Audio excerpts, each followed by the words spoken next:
General hospital shock. Drew strikes at the wedding. Michael loses custody of Amelia. The sun rises over Port Charles, and with it, the anticipation of a grand wedding. Michael Corinthos, dressed in a sharp tuxedo, prepares to marry Willow Tate again, this time in a lavish outdoor ceremony surrounded by family, friends, and a renewed sense of peace after surviving cancer, separation, and heartbreak. Amelia, their precious daughter, toddles between the legs of bridesmaids and ushers, unaware of the storm brewing beneath the surface. Willow is radiant, unaware that her wedding day will be tainted by a brutal betrayal and life-altering ultimatum. In a corner of the Quartermain estate, Drew Kane watches quietly, holding a small folder tightly. His eyes, once filled with joy for his nephew, are now clouded with anger, frustration, and revenge. He's just returned from a trip, one that gave him a dangerous truth about Michael. A weakness. One that will change everything.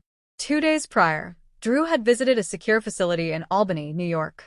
He was following up on encrypted emails and suspicious legal filings related to Yelq and Aurora. What he found instead was a sealed document, one that tied Michael to a corporate betrayal involving insider trading and forged documents to protect Carly and himself. But that wasn't all.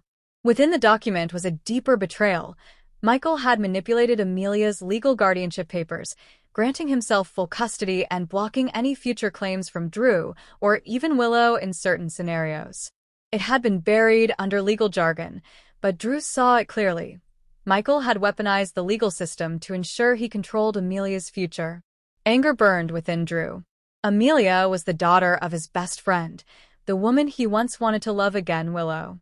And now Michael was treating her like a pawn in his empire. The betrayal was personal.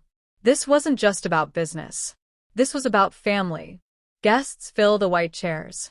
Christina adjusts Wiley's collar while Brooklyn makes last-minute adjustments to the floral arch. Sonny Corinthos stands at the side, uncomfortable being there given his fractured relationship with Michael.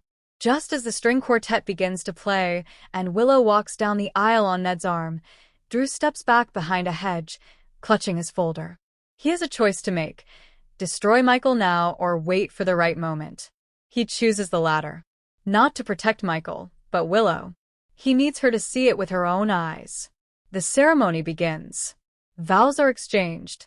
Rings are slid onto fingers. I do's are said. But before the officiant can pronounce them husband and wife. Wait. The entire crowd turns as Drew steps forward, folder in hand. Michael's face drops. Willow gasps. I'm sorry, Drew says to the crowd. But there's something that can't wait. He walks straight to Michael, handing him the folder. You know what this is. And if you don't end this now, I will read every word aloud.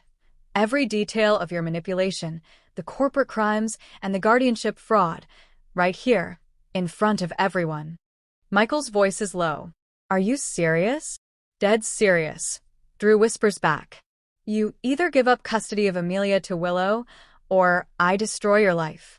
Today. In front of her, in front of Sonny, in front of your children. Willow, shaking, grabs the folder. Her hands tremble as she flips through the pages. Her face goes pale. Michael, is this true? Did you? Michael doesn't answer. The crowd murmurs. Sonny steps forward. What the hell is this? Tears well in Willow's eyes. Why would you do this, Michael? I trusted you with our children. I trusted you with my life. Michael's voice cracks. I did it to protect you. To protect Amelia. The world we live in, the people we know. No. Willow cuts him off. You did this to protect control. You didn't trust me. You didn't trust us. The officiant awkwardly steps back. Olivia ushers Wiley away as the crowd turns tense. Christina and Dante exchange worried looks. Drew doesn't back down. You have 5 minutes. Either sign this revised custody agreement, giving full parental rights to Willow, or I read every word aloud. Willow begs him, Michael, please just tell the truth. And he finally does. Yes, Michael admits. I did it. I made sure if anything happened, I'd be in charge, not you. Because I've seen how weak the system is. I thought I was doing the right thing. But now I see I went too far. The silence is thick. Finally, Michael turns to Willow and says, "You deserve full custody of Amelia. You deserve to raise her how you see fit. I only ever wanted to protect her. And you.